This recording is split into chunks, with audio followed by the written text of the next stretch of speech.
Let's bring up our guest here. Let's bring in the gang here. And listen, we got somebody coming up here right now, Cassie Adkins. We're going to get into a CEO coach reveals how to transform team chaos into excellence. When tech entrepreneurs and CEOs are merging billion-dollar teams, they don't call Ghostbusters. Oh, bad joke. No, they call her. Yeah. Today, she's sharing the exact blueprint she uses to transform leadership chaos into organizational excellence. And it all starts in the first 90 minutes of your day. Cassie Adkins, welcome to Mornings in the Lab with Keith and Friends. Good morning. Good morning. Good morning, Cassie. How are you? I am a ball of anxiety. How are you? Oh, good. So what brings the ball of anxiety today? You have three brothers. You're hanging out with three brothers this morning. How are you? I know. That was not lost on me. Believe you me. So. Where are you joining us from today, Cassie? Where are you coming from today? I am in Virginia on 12 acres on a dead-end road in the middle of nowhere. Just how I like it. Oh, nice. Sounds amazing. That does sound amazing. Yeah, long driveway kind of thing, middle of nowhere. Yeah, is that where it's at? Yeah, I grew up with three brothers on the side of a mountain, so that should tell everyone everything they need to know. And the plaid, that's probably a giveaway. Giving it all away. There you go. So Cassie, we have a question we like to ask every single guest here on the show. It's a pretty important question.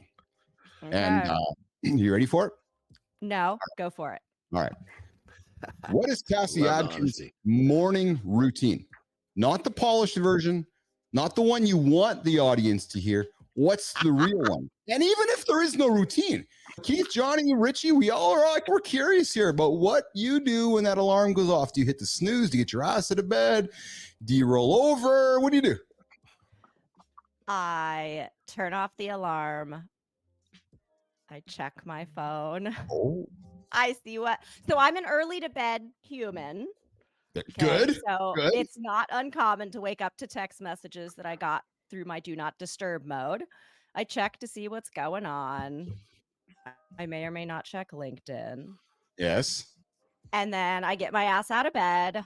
I go wake up the kids, get the dogs out, feed them. If I beat my husband out of bed, I make his coffee. Otherwise, I do the dishes from the night before because I am not that human that can't sleep if there's dishes in the sink. So there almost always are. Yeah. Worst case scenario, I put the dry dishes away. Keep the circus of kids. I give them time checks. How many kids? How many? 2 girls, 11 and 13. Prayers. Nice. Welcomed. I got girls too. Keep them on check. They know, okay, guys, it's 6:15. They know what they should be doing it by those certain increments. By 6:30, now that it's daylight savings, I am out letting the ducks out, the chickens out, and the turkeys. Oh, you got a farm. They're my babies. Yeah. That sounds like paradise. Are you a hunter? So no, I went hunting. Funny story. It's sad. I went hunting when I was like 8. My dad took me because I have a killer shot. And so let's not waste this. So I get all the camo. I put the big orange hat on. I looked a little bit like Johnny with the big oversized hat. I'm going out. I'm ready. It's 15 degrees out. I get my gun. We're sitting in the little blind, freezing my ass off. I can't feel my fingers. And the biggest doe I've ever seen in my entire life is right in front of me. So I put my gun up. I'm so excited. I swear to you, it was like the movies, guys. Okay. She looks right at me with the crosshairs on her forehead. I let go of my breath. I put my gun down and I looked at my dad. Oh, couldn't do it. So he pulls his gun up, right? Because he's like, I'm not letting this thing go. I gave him whatever look it was that I gave him. He let out his breath, put the gun down, and said, let's go home. There you go. Wow, that's quite a hunting story. He knew I didn't shoot it. So from then on, I was banned from ever going hunting. But I helped. Next time, he's not going to feed you for 3 days. He's going to make you go hungry. I know. And then next day, you're going to look at the deer a whole different way. I don't even like venison. I only like venison jerky. But I had to help butcher and do all the things after that. But I was never invited hunting again. I'm not really sure why, but I don't hunt for that reason. Although So, I killed a raccoon that ate my chickens. Does that count? oh, there. Well, that sounds like an interesting story. But Cassie, you work with tech entrepreneurs and you work with CEOs do. when you're not hunting raccoons and so forth. When you're not doing your stuff on the farm, you're working with entrepreneurs and CEOs during one of their most challenging moments. Yes. Merging teams and cultures. And I have been there, sold my company, and I know what it's like to do part of I it. heard for about $5 you didn't make much on that deal. A couple dollars. Yeah, exactly. Yeah. And then I went to just keep stacking the zeros onto that 5. yeah. And then I went through divorce and started taking the zeros off the 5. But hey, that's just how life works. Cassie, break down the first move. When you step into a situation with competing priorities, I've been there. Misaligned leaders, misaligned values, mounting pressure. Cassie Adkins, what's the day one strategy when you sit down with those teams? You air it out. Ah. You say the elephant in the room, right? You can't address what you don't speak on. So if my priority is to make $1 million in exit, that's a low number. But if my goal is money and exiting, and the other person's goal is to scale and all of these other things, let's say that, because then we can work with that. Then we can find a compromise in the middle, or we can address those things. But if you're just, I hate people that hide things or are afraid to say what is their truth. So I force it out of people. I put everyone on the spot and it's like, what do you want?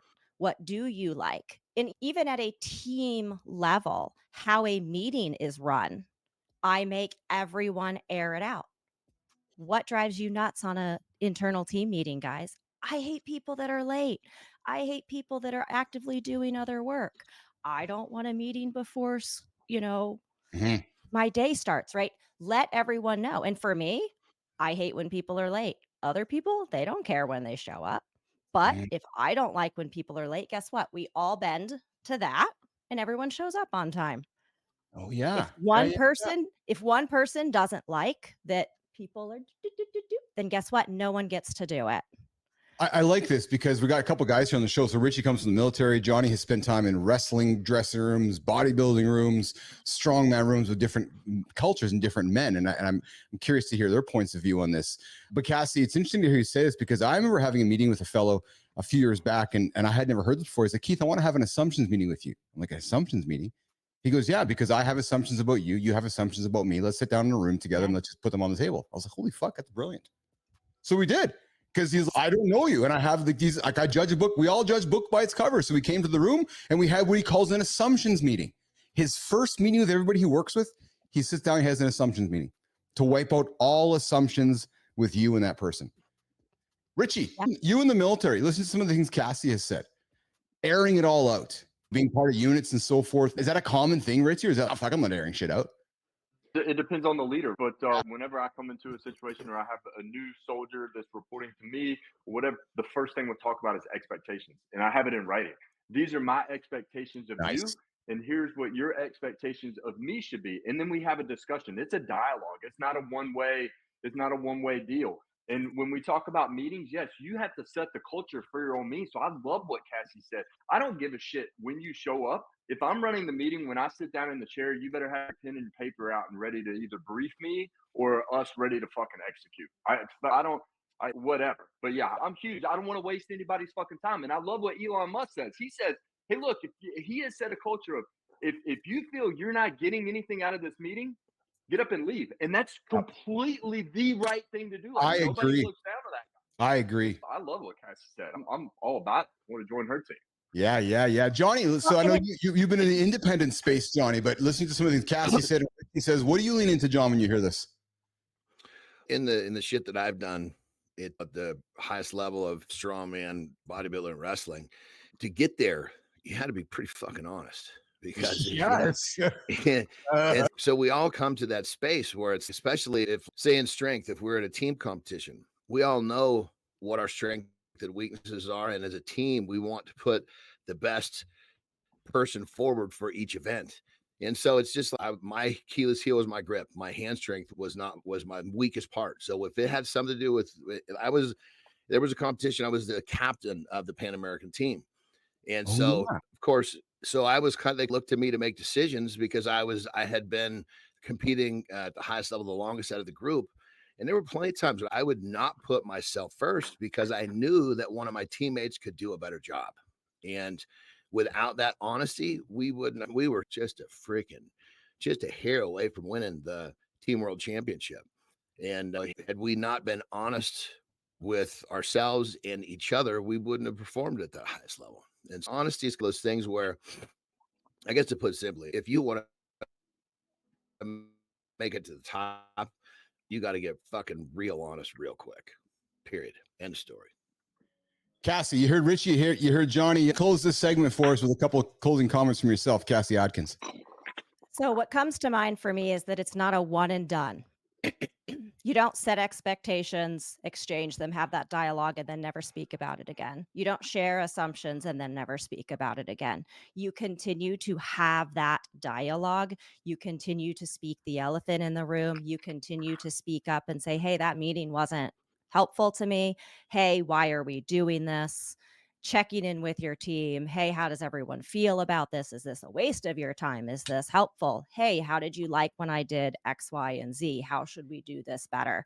It's an engaging conversation that should never end. If you think you did it once and you're good, this is not the whole I told you I loved you once and I'll let you know if it changes situation, gentlemen.